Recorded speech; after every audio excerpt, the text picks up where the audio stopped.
Bonjour à toutes et à tous et bienvenue dans ce briefing des marchés de ce mercredi 9 mars 2022, Trading University Center. Alors, je suis ravi de vous retrouver ce matin pour cette revue, cette nouvelle émission. Alors, avant de démarrer, bien sûr, comme chaque jour, je vous laisse lire tranquillement l'avertissement légal sur les risques.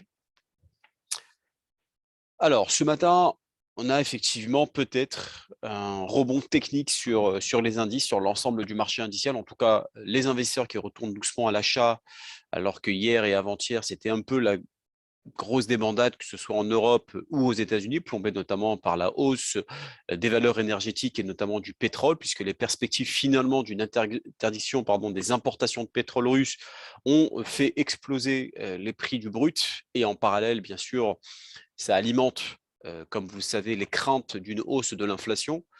Donc, hier et avant-hier, les prix du pétrole ont quand même atteint leur plus haut niveau depuis 2008 et les États-Unis et leurs alliés européens ayant envisagé donc justement d'interdire les importations de pétrole russe en réponse donc à l'invasion de l'Ukraine par la Russie.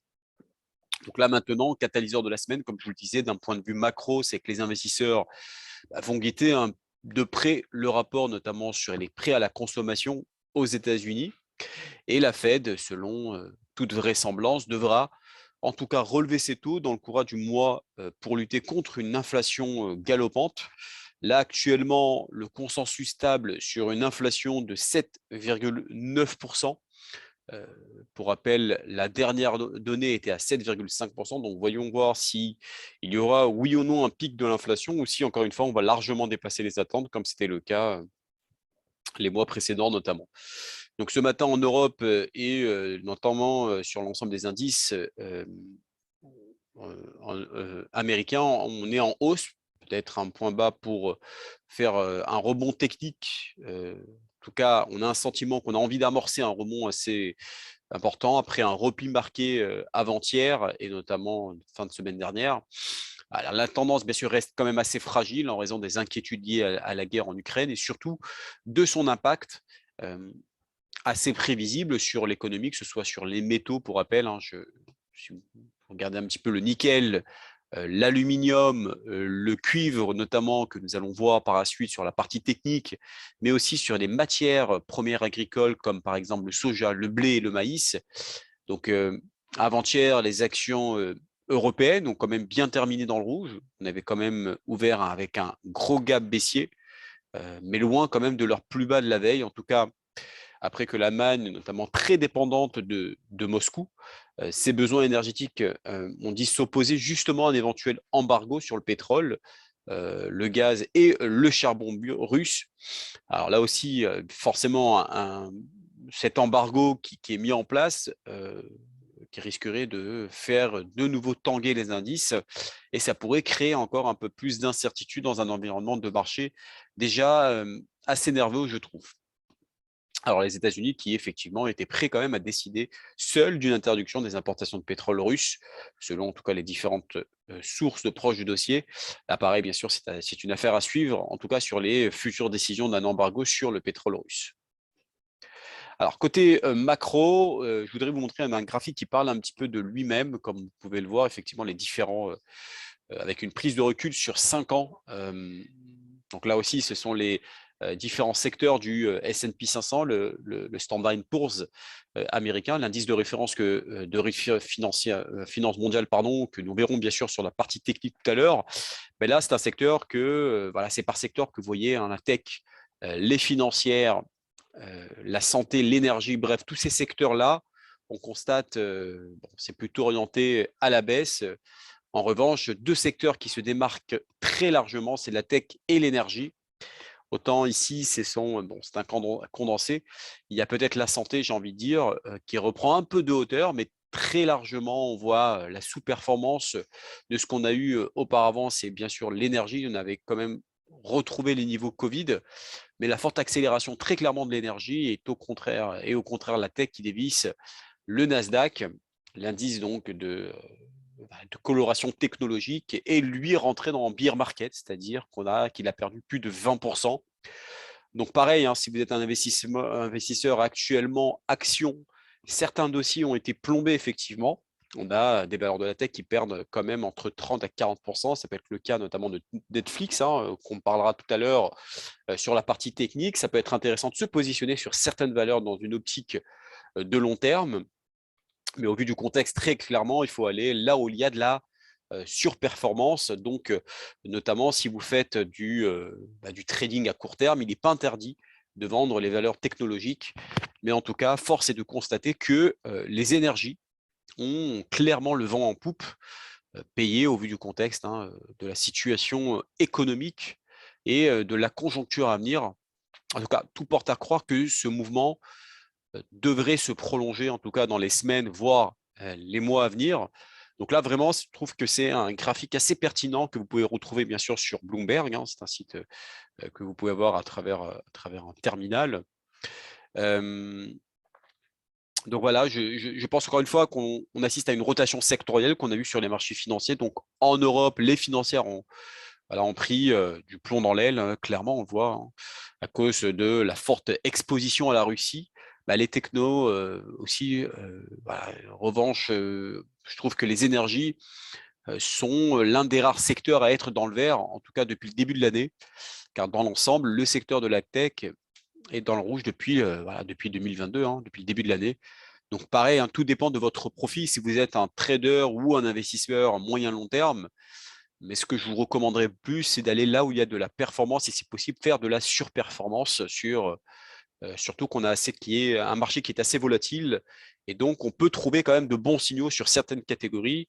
Et sur ces catégories, ce qui est privilégié, c'est bien sûr les matières premières, les sociétés sur le gaz, l'énergie, le pétrole, bref, que ce soit via des actions, ou même les matières premières brutes, hein, il y a de quoi faire, hein, pour générer de la performance sur ce secteur. Je voudrais vous montrer un autre graphique qui est assez intéressant. C'est un indice qui s'appelle le Fear and Greed Index. Donc, c'est un indice de peur et d'avidité. Ça représente la psychologie que je vous ai partagé il y a quelques temps de cela sur ce graphique.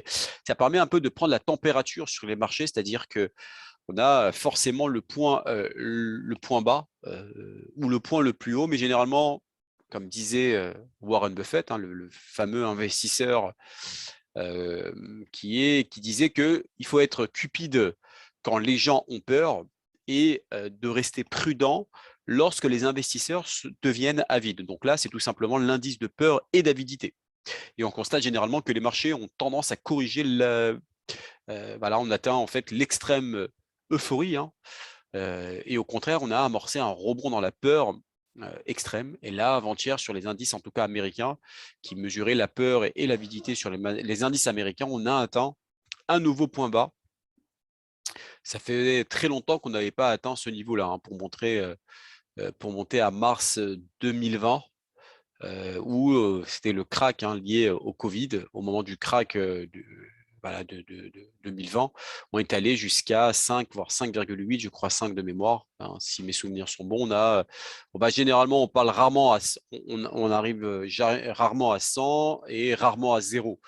Donc là, pareil, le mieux que j'ai vu, je crois que c'était 97 ou 98, je crois. C'était il y a 4 ou 5 ans, je crois que c'était lié au Covid. Et là, vous voyez quand même une semaine au 24, il y a 3 jours, on était à 24, hein, 7 jours, il y a 3 jours, pardon, on était à 7. La semaine dernière, on était à 17 et là, avant-hier, on était à 13. Donc, 13. Donc, potentiellement, comme je vous le disais, on a un point bas de moyen terme sur les indices. On va avoir un rebond technique et ça a bien repris ce matin et ça continue de prendre. On pourrait reprendre encore de la hauteur. Voilà pourquoi je pense que les traders doivent jouer le rebond et chercher des petits achats, revenir doucement à l'achat, en tout cas pour un rebond technique. Je ne dis pas que c'est un bas long terme. L'indice peut très bien aller chercher plus bas. On peut remonter et retomber plus bas derrière, mais on a eu quand même un excès, j'ai envie de dire, de pessimisme ambiant, hein, un peu partout sur les marchés, sur les réseaux. L'indicateur qui marque en bas et ce matin, je trouve que l'Europe et les indices américains reprennent encore de la hauteur. En tout cas, on amorce un rebond Voilà, les États-Unis, on verra un petit peu comment ça va agir cet après-midi. Les indices américains pourraient suivre cet après-midi avec les actions. Voilà, je trouve que c'est également un indicateur intéressant qui permet tout simplement de mesurer la psychologie humaine sur les marchés financiers, étant donné que les marchés, c'est essentiellement, bien sûr, de la psychologie. Au niveau du calendrier économique, pas grand-chose, excepté cet après-midi à 16h30, le stock de pétrole brut et les rapports JOLTS, c'est des nouvelles offres d'emploi. Alors, les rapports JOLTS, c'est des nouvelles offres d'emploi uniquement créées sur Internet. Programme du jour, Netflix, S&P 500, le cuivre et la parité euro-dollar. On va démarrer sur Netflix. Alors, Netflix, on va passer sur la partie graphique. Hop. Voilà. Donc là, on va mettre sur Daily. À gauche, vous avez effectivement le mensuel. Au milieu, hebdomadaire. À droite, le journalier. Alors, parmi, je trouve, les actions FANG, à très forte capitalisation, Netflix a été celui qui a été, je dirais, le plus durement touché depuis le début de l'année. Voilà, ça a commencé, je dirais, à s'inverser peu après que les actions aient atteint un record de près de voilà, 692 $. On est monté à 700 $ même, c'était en novembre 2021, mi-novembre, après qu'il soit devenu évident que la croissance explosive du nombre d'abonnés dont bénéficiait la société Netflix ne serait pas durable. En tout cas, l'élément déclencheur de la chute de Netflix est apparu après notamment son dernier rapport sur les bénéfices, lorsque les actions de la société ont plongé de plus de 20% en un jour, hein, après la publication des prévisions. Je ne sais pas si vous vous souvenez, on en avait parlé il y a quelques temps de cela lors des webinaires, qui étaient moins bonnes que prévu. Il y a eu un exode massif des investisseurs vers les valeurs technologiques orientées vers la croissance, alors que la hausse des futurs taux d'intérêt qui a commencé un petit peu à peser sur les actions, a également joué un rôle, je dirais, dans cette déroute de l'action voilà, de l'entreprise en soi, ce qui a entretenu donc cette forte tendance baissière pour la période qui a suivi. Malgré cela, de nombreux analystes restent quand même optimistes et voient quand même de la valeur dans l'action de Netflix qui a quand même été battue. Dans une note de cette semaine, Wells Fargo a maintenu notamment sa surpondération sur l'action en disant que les investisseurs étaient toujours devraient être patients concernant l'augmentation du nombre d'abonnés de la société. Alors après cette chute quand même assez massive, hein, comme on peut le constater, c'est un couteau qui tombe, l'action n'est plus surévaluée. Au contraire, les actions reflètent maintenant la baisse évoquée qui donnait. Alors, selon moi, je pense qu'on a des niveaux actuels de Netflix qui offrent une très très belle opportunité d'achat, en tout cas pour les investisseurs long terme. On va regarder en temps sur la partie technique. Donc, si effectivement, je me fie par rapport à ces différentes vagues. Donc, on a cassé la Tenkan Kijun en mensuel. Ici, vous avez un support oblique qui est extrêmement intéressant, qui nous montre tout simplement qu'on est sur un niveau clé. Regardez là, c'est premier creux, deuxième creux, troisième creux. Ça, c'est la première chose que je voulais vous montrer. Deuxième chose importante, c'est bien évidemment les retracements de Fibonacci après deux vagues. Première vague, d'accord, donc on va prendre cette première vague baissière, vague haussière. Donc là, on a cassé cette zone-là. Alors, on va essayer de voir si les Fibonacci classiques. Alors, si on trace les Fibos classiques, donc point vague haussière. Alors, le plus bas de cette vague haussière, hop, voilà. La zone d'achat serait peut-être aux alentours des 331. 331. Mais voilà, vous avez cette zone clé qui est intéressante. Donc, c'est vraiment la zone à laquelle les investisseurs vont pouvoir acheter des actions Netflix. On est sur un gros niveau. Je pense que réellement, il y a une très belle opportunité d'achat sur les actions Netflix. D'ailleurs, à ce sujet, le pré-market ouvrira ses portes à 349,42. Donc, vous pouvez effectivement voir l'action Netflix déjà démarrer avec un gap aussi à l'ouverture de la séance américaine. Donc, ça, c'est intéressant à mettre dans votre portefeuille. On va regarder sur de l'hebdomadaire. Bon, on voit bien la chute, hein, je ne vais pas m'attarder là-dessus, mais effectivement, on est sur un très très gros niveau. Donc, comment dirais-je, on pourrait avoir un support ici qui serait à ce niveau-là. Donc, ça serait vraiment le point d'entrée de la séance qui va ouvrir tout à l'heure, puisque le marché ouvrira à 349. Ça peut être une belle opportunité pour ceux qui souhaitent rechercher des objectifs court terme. On peut aller chercher les 400 dans un premier temps. Après, la Tenkan-sen qui serait autour des 440 à peu près. Donc, ça peut être des objectifs court terme. Après, pour aller chercher un peu plus le rebond sur l'action qui a fortement été dérouté. Voilà, sur Netflix, on va regarder ce que préconisent les analystes trading central qui, eux, envisagent un rebond. Alors, on est sur du 30 minutes. La valeur a été donnée hier en fin de journée à 9h26 du soir. Tant qu'on est au-dessus des 339,20, on va aller chercher 357,20, 361. Donc, si vous vraiment voulez chercher du très court terme, prenez comme objectif 357,20, 361,60.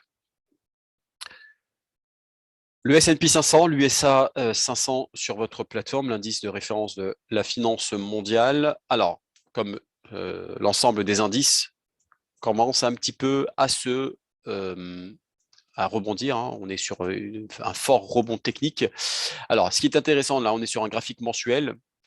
C'est la zone de support qu'on a ici. La zone de support est là. Donc, bien évidemment, le graphique n'est pas terminé. Donc, il reste encore, comme vous pouvez le voir, 22 jours.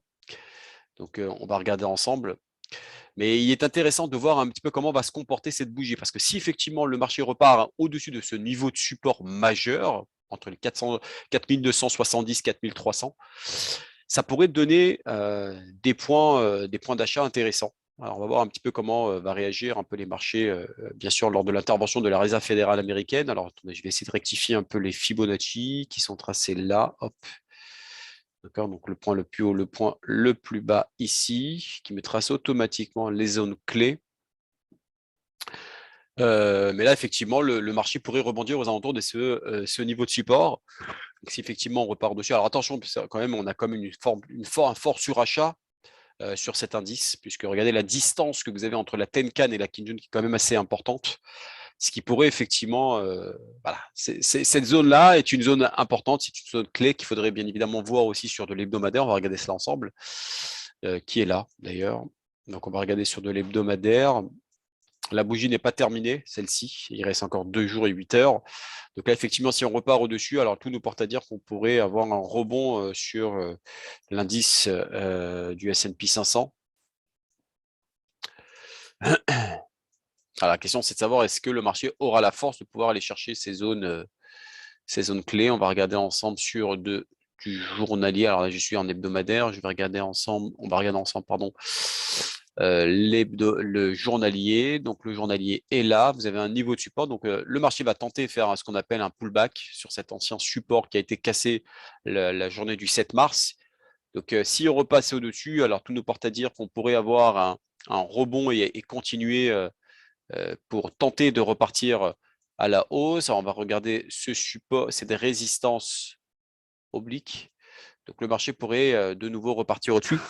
Alors, ce qui est intéressant aussi, c'est les divergences haussières qu'on a ici. Donc, les creux sur le RSI sont de plus en plus hauts, alors que les creux ici sont de plus en plus bas. Généralement, on suit la tendance de l'indice que vous avez, pardon, l'indicateur que vous avez en dessous. Et statistiquement, lorsque l'indicateur nous donne des divergences haussières, le marché a tendance à repartir et de prendre de la hauteur pour aller chercher les 4350. On va regarder ensemble ce que préconisent les analystes trading central qui envisagent un rebond pour aller chercher les 4274, 4318 sur du court terme, tant qu'on est au-dessus des 4165. On va parler du cuivre. Le cuivre, un actif intéressant. Le cuivre, hop. On va regarder. Alors, le cuivre qui quand même a fortement, alors qui a atteint un sommet des 5 derniers jours, puisqu'on est monté aux alentours des 5,03. Alors, le blocus aujourd'hui de l'économie de Moscou par notamment l'Occident et Washington, suite à l'invasion bien sûr de l'Ukraine, ça a déclenché quand même une frénésie, je dirais, d'achat de presque toutes les matières premières sur lesquelles la Russie avait une influence, notamment le pétrole, le nickel, le palladium, qui ont atteint des records ou même des sommets jamais vus avant la grande récession de 2008. Le cuivre, lui, si vous regardez bien, a quand même bénéficié de la marée haute Russie-Ukraine qui a soulevé notamment tous les bateaux de matières premières en même temps. Pourtant, quand même, il existe une différence fondamentale entre le cuivre et le reste, bien sûr, des matières premières, notamment l'influence russe, ou plutôt l'absence d'influence sur ce métal. Alors, vous savez que le cuivre s'appelle le métal rouge, à l'instar de l'or qui s'appelle le métal jaune. Le cuivre, c'est le métal rouge, et il faut savoir que la Russie n'est pas du tout un acteur majeur du cuivre, puisqu'elle ne produit environ que 3,5% du cuivre mondial. Donc, en d'autres termes, le cuivre lui-même est assez isolé de la Russie. Donc, c'est lui qui se distingue des autres. Il n'a pas le statut du palladium, qui est un métal des autocatalyseurs que les Russes contrôlent à 40% de l'offre et qui a atteint des sommets consécutifs pendant, si vous regardez le palladium, il a explosé depuis 2 jours. Et la dégringolade du cuivre, enfin de l'offre de cuivre, est intervenue alors que la Chine, par exemple, qui lui est responsable de plus d'un quart de production mondiale de cuivre, a enregistré notamment il y a 2 mois sa plus faible production depuis 2011, en tout cas selon les derniers chiffres gouvernementaux qui ont été rapportés avant-hier par Bloomberg. Donc là, effectivement, on a eu un sommet ici de 2021. On était le 3 mai 2021, on a atteint un niveau important. Et là, effectivement, le marché retrace. On va regarder ça ensemble sur du court terme, notamment en hebdomadaire. Voilà, effectivement, on avait cassé, notamment la semaine dernière, cette résistance oblique à la suite de ce fameux triangle asymétrique de sommet. Mais bon, la semaine n'est pas terminée.